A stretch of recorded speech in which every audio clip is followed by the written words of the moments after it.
I think wokeism has evolved into something meaningless. And so what the problem is, there are a lot of more philosophically mature individuals who can look at the literature, look at the Frankfurt School, look at critical race theory's origins, Kimberly Crenshaw, Derek Bell, et cetera, and the things they've said, and try to make sense of it. The problem is, while these things may have been contributing factors to what wokeism has become, wokeism is more akin to a fire. It is reckless, it is wild, it spreads, it consumes and destroys. And if you take a look at a lot of the big cancel culture moments of the past decade, they actually don't align towards any ideology.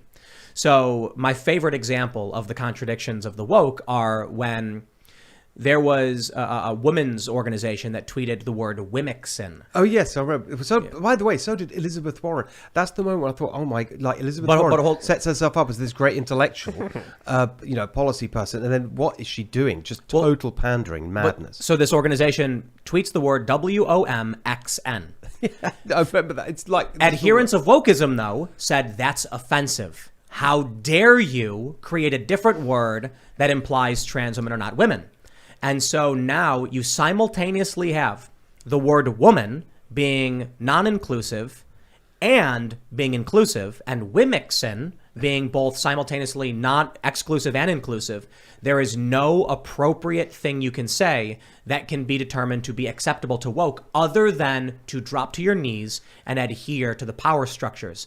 There's no moral framework. There's no logic guiding their principles. It is just, we win, period. It is more like a swarm of wasps than any functioning ideology. Yeah. And again, I'll stress, when we look at the Frankfurt School and we look at, Weimar Germany and Antifa and the anti-fascist, protection rampart, the Berlin Wall, and all of the history that leads today, smart people, mathematically oriented people are trying to calculate and analyze, and they're missing what's really going on. A chaotic, destructive force that will say and do anything to win. I think I agree with that, and I think that the other bit I'd add to it is the way that so many institutions have been co-opted into it in a totally superficial way.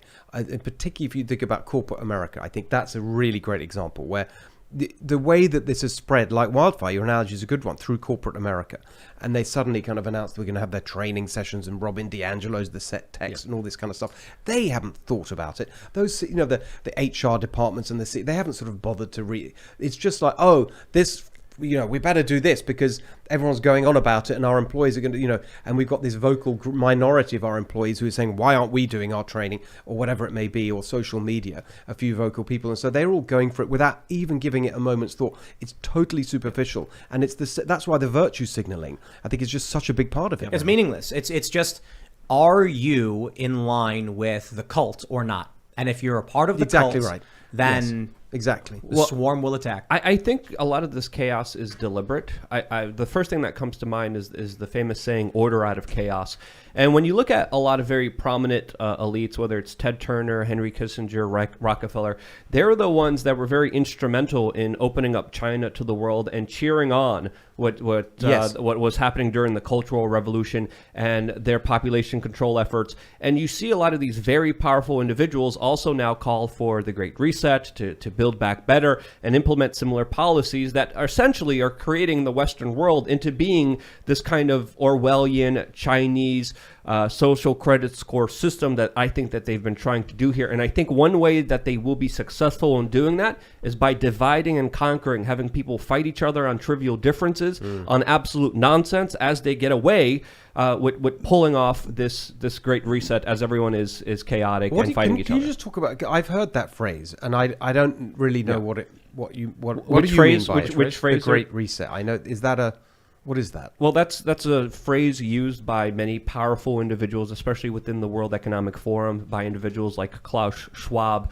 There's a lot of corporate heads. There's a lot of billionaires. There's, even the Pope came out, said that he's making a corporate coalition of people in industry that will put on the Great Reset. The World Economic Forum described it as people owning nothing, having no privacy, and being happier than ever.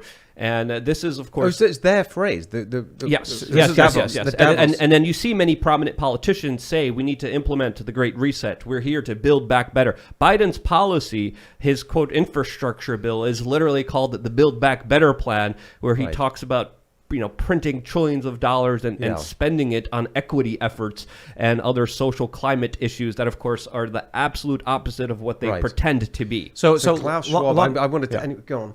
I'll give you this simple version. I just get very excited every time I see the world Davos. Anyway. Here's a simple version. We have right here this website, worldeconomicforum.org/great-reset. Yeah. This is something on their website. It's not It's amazing. The media. That's why the media has tried covering it up, claiming it was a conspiracy theory.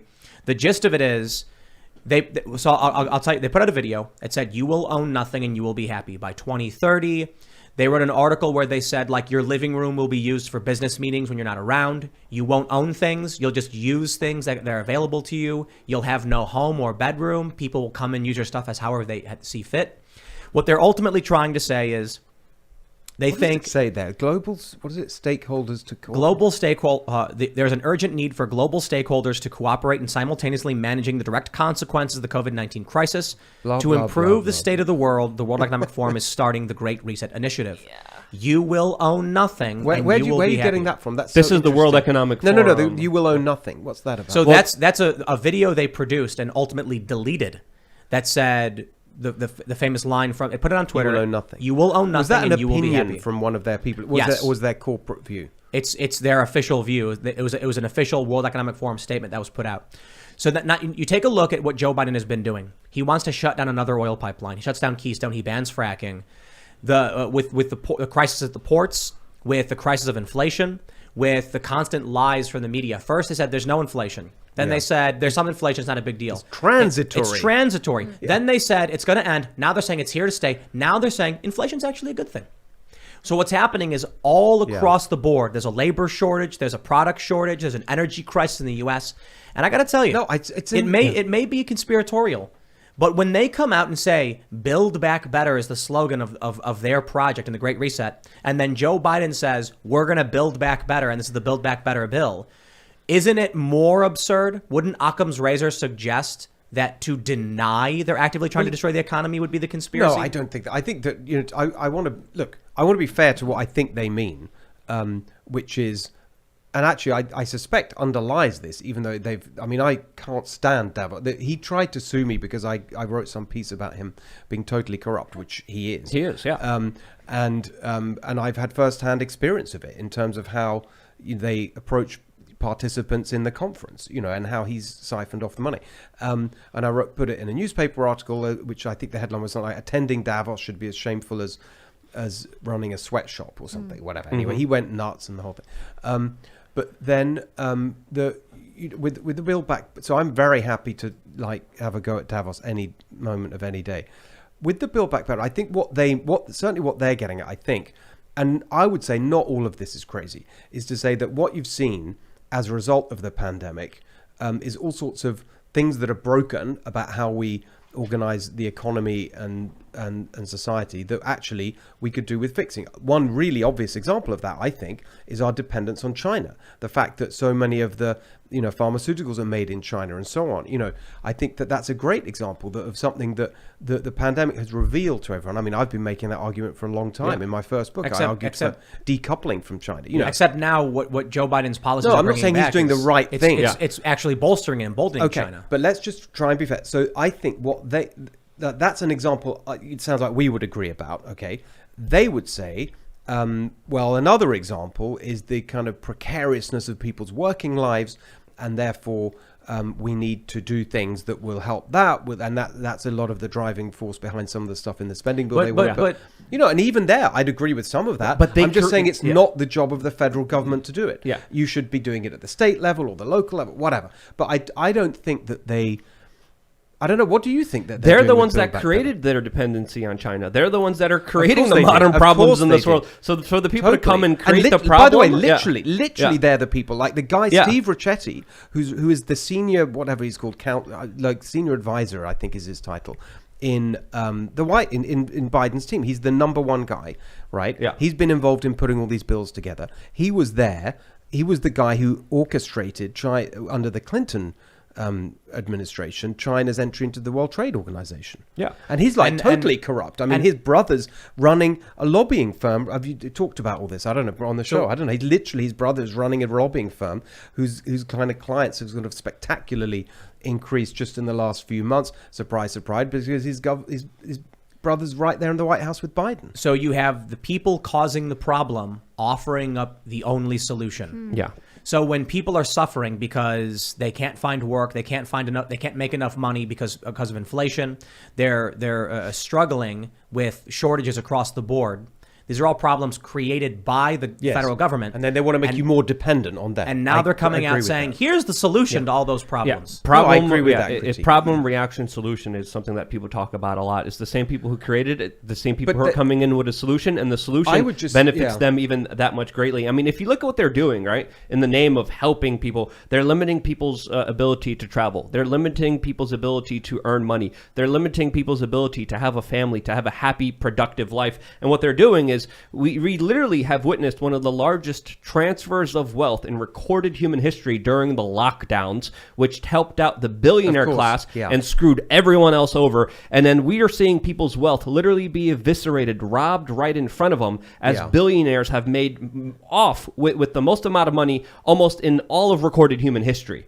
We're talking about trillions of dollars being transferred from poor middle-class people going to, of course, the Schwabs, the Bezos, the Gateses, and all these other individuals that are living by a different set of rules that get to do whatever they want as they tell you that you are living beyond your means as they're flying around in their private jets on their beachfront properties saying, I know what's right for you. I need more power. I need more money. I will tell you exactly how to live your life. And I refuse to be a slave or peasant under that kind of system, because that's exactly the system that they want. They want you eating bugs. They want you in a pod. They want you as a little unhealthy, fat, depressed ninny. And I refuse to live like that. The best part is when these same people who there's two big ones, obviously, when they fly in private jets to climate summits, but when they say the water levels are rising and then buy beachfront property.